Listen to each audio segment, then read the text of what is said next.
first thing I saw when I opened my eyes was a billing screen glowing on a tablet at the foot of my bed. A nurse tried to tilt it away, but not before I caught one line. Coverage terminated. Responsible party, Graham Carson. On my bedside table sat a folded note in my father's neat handwriting. 2 words, no greeting. Stopped, coverage. No flowers, no jacket on the chair, no voicemail light blinking, just the thin hiss of oxygen and a room that felt emptied on purpose. My name is Hayley Carson, and that was the moment something shifted, and I realised I'd never been part of the plan. Before I continue, tell me where you're watching from, and hit like and subscribe if you've ever felt betrayed by your own family. If you've ever been the one who did the work while someone else took the credit, you're not alone. I lay there staring at the ceiling long after the nurse left, the note still folded between my fingers like it might explain itself if I waited long enough. The room smelled the same way it had 15 years ago. Bleach, stale coffee, something metallic underneath. That was the first thing that pulled me backward. Not the pain, not the fear, the familiarity. I had seen this ceiling before, heard these carts rolling down the hallway before. I was 17 the last time, sitting in a vinyl chair beside my mother's bed, counting the seconds between the beeps of a monitor that everyone pretended wasn't slowing down. Back then, the room was never empty. People rotated in and out with casseroles and flowers and concerned faces. My father shook hands in the hallway like he was hosting a fundraiser. Tiffany cried at the right moments, dabbed her eyes delicately, and made sure someone was always there to see her grief. I remember thinking that even dying couldn't pull my mother out of the role she'd always played. Useful, impressive, quietly consumed. The night she died, I followed my father home in silence. The house felt wrong the moment we stepped inside, too bright, too awake. 2 days later, before the funeral, Tiffany was already measuring the windows in my mother's study. She said the curtains were too dark. "This room needs light," she told the decorator, like she was talking about a closet, not the place where my mother built an empire on legal pads and spreadsheets. My father didn't stop her. He stood in the doorway, hands in his pockets, watching the room change while my mother's name was still fresh in the air. At dinner that week, the first one without my mum, the table felt longer than it ever had. The food tasted flat. My father cleared his throat and put his hand on Brandon's shoulder. "You're the future of this family," he said, loud enough to be heard, quiet enough to sound sincere. Brandon smiled, proud and young and already certain. I waited. I kept my eyes on my plate, the way I always did, but I waited for my name anyway. It didn't come. Tiffany laughed softly, like it was a shared joke. I swallowed whatever was rising in my chest and told myself it didn't matter. But it stayed there, lodged, like a splinter I learned to ignore. Years later, that same silence followed me everywhere. In college, when I slid an acceptance letter across the kitchen counter, my father glanced at it and said, "That's nice," before asking Brandon about a golf clinic. In my first job at the company, when I was handed a desk in a converted storage room and told it was temporary, it never was. Brandon got a window and a nameplate. I got a flickering light and a door that didn't quite close. I worked anyway. That's what my mother had taught me. You don't argue with people who control the room. You outwork them until the numbers speak for you. I stayed late, learned the systems, fixed problems before anyone noticed them. The office cleaning crew knew my coffee order. The security guard waved me in without checking my badge. At 2 a.m, the building hummed differently, like it belonged to people who didn't need applause. The first time I saw my work presented by someone else, I thought it was a mistake. Brandon stood at the front of a conference room, flipping through slides I recognized line by line. My phrasing, my assumptions, my contingency models. He spoke smoothly, confidently, like the ideas had grown up inside him. The room nodded. My father smiled. I stood against the wall with the other support staff and clapped, because that was the safest thing to do. I didn't know it then, but that applause was training me to disappear. Holidays were the worst. Christmas mornings where Brandon unwrapped a watch, and I unwrapped a planner. "You love lists," Tiffany said, beaming, as if she'd nailed something about me instead of missing everything. Thanksgiving dinners, where my achievements were footnotes and Brandon's plans were headlines. I learned how to smile without showing my teeth. I learned how to make myself small without shrinking the work I did. Sometimes, late at night, I heard my mother's voice anyway, not mystical, practical, telling me to write things down, to keep copies, to trust paper over promises. I didn't know why she'd said it so often back then. I just knew that when I followed her advice, I felt steadier. The first time I met Daniel Mercer, I was 23 and uncomfortable. His office was modest, nothing like the glass towers my father preferred. He spoke carefully, like every word cost him something. He told me my mother had asked him to hold on to certain documents. "Not to use," he said, "to wait." I left confused, embarrassed by the idea that my mother might have expected betrayal from the man she married. I didn't know it then, but waiting was the most important part. Lying in that hospital bed now, holding my father's note, all of it lined up in a way it never had before. The dinners, the offices, the stolen credit, the quiet instructions my mother had left behind. This wasn't sudden, it was just finally visible. After the nurse left, I turned my head toward the window and watched a grey October sky press down on the city. The trees outside were half bare, stubborn leaves clinging to branches the way I'd learned to cling to roles no one thanked me for. It felt familiar, that quiet pressure. The kind that doesn't bruise you outright, but wears you down over time. I thought about the early years at the company, before I understood how deliberate the setup was. Back then, I still believed effort translated cleanly into recognition. I worked through lunch, through weekends, through holidays. I sent my father emails at midnight with subject lines like, "Quick fix," or "Flagging an issue," hoping he'd read between the lines and see me. Sometimes he replied with a single word, "Noted." Other times nothing at all. Brandon, meanwhile, learned how to enter a room with confidence and leave it with applause. I learned how to clean up after the applause faded. One night stands out because it felt so small at the time. A late summer evening, the office almost empty, the hum of the air conditioning louder than usual. I was finalising a restructuring model that would keep layoffs minimal after a bad quarter. The numbers were tight. One wrong assumption and the whole thing collapsed. My phone buzzed with a text from Brandon. "Dad wants an update in the morning. Can you send me something clean?" I sent him the file without comment. The next day, he walked into the boardroom with my work and walked out with praise. My father clapped him on the back and said, "That's leadership." I nodded along with everyone else and told myself it didn't matter who got credit, as long as the company survived. I didn't know it then, but I was teaching them exactly how far they could push me. There were moments when the mask slipped.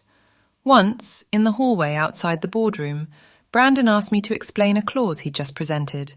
I watched his face as I spoke, the confusion flickering behind his smile. He laughed it off, saying he'd been up late. I let it go. It felt easier than exposing him. Easier than exposing the truth about all of us. Thanksgiving after that quarter was quieter than usual. The turkey was dry. The football game murmured in the background. My father talked about stability, about how proud he was of Brandon for stepping up. Tiffany refilled glasses and steered the conversation away from anything uncomfortable. I sat there, nodding, counting the cracks in the ceiling. At some point, my father mentioned the company had avoided layoffs. He said it like it was luck. I waited for him to look at me. He didn't. I felt something settle in my chest then, heavy and cold. Not anger, acceptance. My mother's advice echoed louder after that. I started saving everything, emails, drafts, timestamps, not because I planned to use them, but because it felt reckless not to. Like driving without a seatbelt and hoping nothing happened. Sometimes I wondered if that made me cynical. Other times, I remembered the way Tiffany had measured my mother's windows and decided it made me realistic. The last flashback that surfaced in that hospital room came from the week before my accident. I'd stayed late again, the parking garage nearly empty when I finally shut my laptop. I remember the echo of my footsteps, the way my car looked smaller than usual under the fluorescent lights. I remember thinking about how tired I was, how normal that tiredness had become. I didn't know it then, but that night would become a hinge in my life, one I'd replay in pieces later, wondering what I'd missed. As I lay there, the pieces didn't just connect. They aligned. My father's note wasn't a betrayal born of panic. It was the final step in a pattern I'd been living inside for years. I closed my eyes and took a shallow breath, feeling the truth settle in. This wasn't the first time I'd been erased. It was just the first time it almost worked. The nurse came back just before noon, her voice careful in the way people get when they're about to say something they wish they didn't have to. She asked if I'd decided who my emergency contact should be now. I told her my father's name out of habit, then watched her hesitate, eyes dropping to the clipboard. "He already signed the paperwork," she said. 2 weeks ago? She didn't sound angry. She sounded apologetic, like she was explaining a weather delay. That was when it hit me how administrative abandonment could be.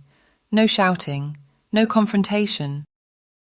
Just signatures and checkboxes that quietly pushed you out of the system. Daniel Mercer showed up an hour later. He didn't rush. He never did. He set his briefcase down, pulled a chair close to the bed, and waited until the nurse left again. "Your father made a decision," he said, "and in doing so, he activated something your mother put in place." I asked him what that meant. He didn't answer right away. Instead, he asked how I felt. Not emotionally. Physically. Could I focus? Could I read it? Could I hold a conversation without drifting? It felt strange, like an interview I hadn't prepared for. I told him the truth. I was tired, I was sore, but my head was clear. He nodded once, like that mattered more than anything else. Tiffany arrived the next morning without knocking. Her heels clicked against the hospital floor like she was walking into a meeting she expected to control. She smiled when she saw me, the kind of smile people use when they want credit for showing up. "You look better," she said, scanning the room as if taking inventory. She pulled a folder from her bag and set it on the bed. "We want to make this easy for you." Inside were papers offering a modest settlement, enough to sound generous to someone who didn't know better. She talked about fresh starts, about stress being bad for recovery. Then she said my mother had been confused toward the end, careless with money. I felt my fingers curl into the sheets. I didn't argue. I reached for my phone and let it record quietly in my lap. Tiffany didn't notice. She never noticed details that didn't serve her. My father called that afternoon. He didn't ask how I was. He said the company needed clarity, that Brandon would assume my responsibilities, that it was for the best. When I mentioned the note, he didn't deny it. He reframed it. Said resources had to be allocated responsibly. His voice never rose. That was the worst part. "If you don't sign," he said, "I'll have to explain your condition to the board." The threat hung there, clean and sharp. When the call ended, I stared at the wall and realized he wasn't bluffing. He'd already started telling my story without me. Daniel returned with a plan. Independent neurological evaluation. No company doctors, no favors. He explained it like a checklist, not a rescue. "If they can label you unfit," he said, "they can lock you out legally." The idea that my own mind could be turned into evidence against me made my stomach drop. But it also clarified something. This wasn't about feelings anymore. It was about standing. Nina Alvarez came by that evening with a sweater and a charger. She looked uncomfortable, like she was breaking a rule just by being there. She told me people were talking, that internal access rights had changed the week of my accident. The files I'd worked on were suddenly restricted. She handed Daniel a printed email chain she'd saved, just in case. The timestamps made my chest tighten. Decisions had been made while I was unconscious. Brandon showed up the next day, casual and smiling. He offered money, framed it as kindness. Said I deserved peace. When I asked him a simple question about a deal he'd just presented, his smile faltered. He changed the subject. As he stood to leave, he said, "You were never really built for this." I watched him walk out and felt something harden inside me. Not rage. Resolve. That night, Daniel opened the locker my mother had asked him to keep. The documents weren't dramatic. They were precise. A trust. Voting rights. A clause triggered by abandonment during medical incapacity. My father's signature sat right where it shouldn't have. Daniel looked at me and said, "He didn't cut you off. He handed you leverage." I closed my eyes and thought of my mother's voice telling me to trust paper over promises. The independent evaluation took place 2 days later in a quiet office across town, the kind of place that smelled faintly of lemon cleaner and old books. The doctor didn't rush me. He asked me to read, to write, to explain concepts out loud. I watched his pen move across the page, steady, impartial. When it was over, he looked up and said, "You're tired. You've been through trauma, but you're cognitively intact."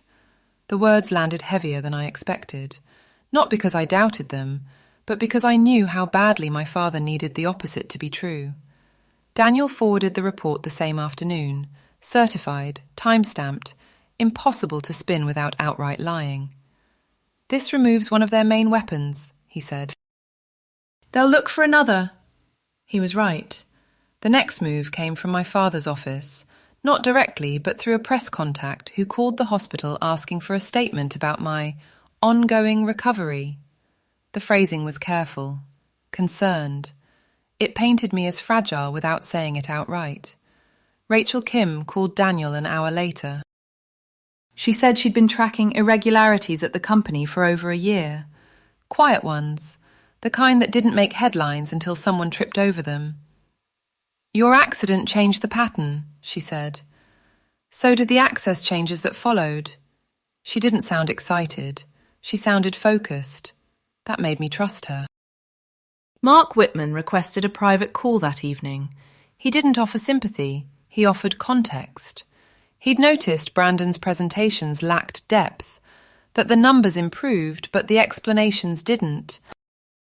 He said he'd waited because he didn't have standing to challenge the narrative. "If you show up," he told me, "you have to be calm. They'll try to provoke you." I thought about all the dinners I'd sat through without speaking. Calm was something I knew how to be. Nina sent another message just before midnight. She checked the maintenance logs for the company parking garage on a hunch she couldn't quite explain. One request stood out, closed quickly, signed off by someone tied to Tiffany's office. The date matched the night before my accident. My chest tightened as I stared at the timestamp. It wasn't proof. Not yet, but it was enough to make the room feel smaller. My father called again the next morning. His tone had shifted, less commanding, more rehearsed. He said the board meeting was approaching and that rumours weren't helpful. He suggested I rest. He said he'd always looked out for me. I let him talk. When he finished, I told him I wouldn't be signing anything. There was a pause, longer than usual. "Then you leave me no choice," he said. I realised he wasn't talking to me anymore. He was talking to the version of me he'd already sold to other people. Daniel laid everything out that afternoon in his office. Papers spread across the table like a map. The trust, the evaluation, the emails Nina had saved, the recordings from Tiffany and Brandon. Rachel's timeline. Mark's willingness to call for an emergency motion if I appeared. "This isn't revenge," Daniel said. "It's a correction." The word felt right. That night, alone in the hospital room, I listened to the recordings again. Tiffany's voice, smooth and dismissive. Brandon's, confident and hollow. My father's calm as he threatened to erase me. I felt the old instinct to shrink, to smooth things over. Then I thought about my mother measuring risk with a pencil and a calculator, never raising her voice, never backing down. I thought about the parking garage, the flickering lights, the night I'd walked to my car, too tired to notice anything else. By morning, the path forward was clear. I wasn't going to ask them to see me. I was going to make it impossible for them not to. The ballroom smelled like burnt coffee and expensive cologne, the kind of neutral scent meant to reassure investors that everything was under control. Rows of chairs filled with quiet conversations and polite laughter. Name badges caught the light as people leaned in toward one another, trading certainty. I stood in a service corridor just off the main room, my suit jacket buttoned, my mother's ring cool against my finger. Daniel checked his watch once, then looked at me. "Timing matters," he said. "Narratives have clocks." I nodded. My hands were steady. That surprised me. From behind the curtain, I watched my father take the stage. Graham Carson looked exactly the way he always did when he wanted trust. Relaxed shoulders, open palms, the faint smile of a man who believed he belonged there. Tiffany sat near the front, legs crossed, greeting people with practiced warmth. Brandon hovered close to the aisle, shaking hands, soaking up the attention. It looked like a family photo came to life. I felt nothing watching it, just focus. My father began with words like stability and continuity. He spoke about legacy as if it was something you inherited by right, not something you built or protected. He praised Brandon's leadership, calling it decisive, forward-looking. Applause followed on cue. Then his tone softened. He mentioned me. He didn't use my name at first. He said, medical complications. He said, permanent impairment. He said arrangements had been made for my care. A murmur moved through the room, sympathetic, tidy. I waited until he advanced the slide with my name on it. That was my cue. I stepped into the aisle and walked forward at a measured pace, not rushing, not hesitating. Heads turned in sequence, like a wave moving backward. I felt the space open around me, the way it does when something unexpected refuses to apologize for existing. I climbed the steps to the stage and stood beside my father before he could finish the sentence he'd practiced. The microphone was already warm when I took it. "Good morning," I said, my voice carrying farther than I expected. "I'm Haley Carson." I let the room settle. "I believe you're discussing my future." I didn't look at my father when I said it. I looked at the audience. Calm mattered. Daniel signaled the AV team. The screen behind us changed. The first document appeared. Dry, legal, dates and signatures clear enough to read from the back row. I explained the trust in plain language, the clause triggered by abandonment during medical incapacity. I explained when my coverage was terminated and by whom. My father's face tightened, just a fraction. Someone in the front row leaned forward. Mark Whitman stood. "As chair of the audit committee," he said, "I can confirm this document's validity." The room shifted from sympathy to attention. Tiffany spoke up then, voice full of concern. She said she was worried about my health, about stress, about whether this was appropriate. I waited until she finished. Then Daniel nodded, and the independent evaluation appeared on the screen. 1 page, clear conclusions, cognitively intact. The concern drained from her face, replaced by something sharper. Next came the recordings. Not dramatic, just enough. Tiffany offered a settlement in my hospital room, dismissing my mother as confused. Brandon offers money to disappear, calling it kindness. My father's voice, calm and precise, explaining how he'd handle the board if I didn't comply. Each clip ended before anyone could argue context. The silence afterward did more than any accusation could have. Rachel Kim stood and asked one question, simple and devastating. "Mr. Carson," she said, "can you explain why internal access rights were changed while your daughter was unconscious?" My father opened his mouth, then closed it. He glanced toward Brandon, toward Tiffany, toward Daniel. The hesitation landed hard. Mark Whitman didn't wait. He called for an emergency motion, citing governance procedures, not emotion. Hands went up across the room. More than I expected. The vote moved quickly. Cleanly. No confidence. The words echoed in my chest, not as triumph, but as release. Something that had been stuck finally shifted. My father stepped back from the podium, his composure cracking just enough for people to notice. I turned toward him then, meeting his eyes for the first time that morning. "I'm not here to punish you," I said quietly, the microphone catching every word. "I'm here to stop you." I announced the audit. I announced the reopening of the accident file. I didn't raise my voice. I didn't need to. As the room filled with sound again, questions and movement and phones lighting up, I felt the weight of 15 years lift and settle somewhere else. Heavier, but honest. This wasn't the end. But it was the moment the truth stopped waiting its turn. The room emptied faster than I expected. Investors filed out in tight clusters, voices low, phones already in their hands. The air felt thinner once the noise faded, like the pressure had finally broken. Daniel gathered the papers methodically, not celebrating, just moving on to the next step. Nina handed me a paper cup of water. My hands shook when I lifted it. That was when I knew I'd been holding myself together on adrenaline alone. In a smaller conference room down the hall, Mark Whitman outlined what would happen next. An external audit, immediate suspension of certain executive privileges, preservation orders on emails, maintenance logs, security footage. The language was procedural, almost boring. That mattered. Justice, I was learning, rarely sounded dramatic. It sounded like compliance. Rachel Kim caught me just before she left. She didn't ask for a quote. She asked one careful question instead. "Do you want the accident looked at as a corporate liability issue? Or something else?" I didn't answer right away. I thought about the parking garage, the flickering lights, the maintenance request closed too quickly. I thought about how convenient my absence had been. "Start with the facts," I said. "They'll decide the rest." My phone buzzed while we were still there. A text from an unfamiliar number.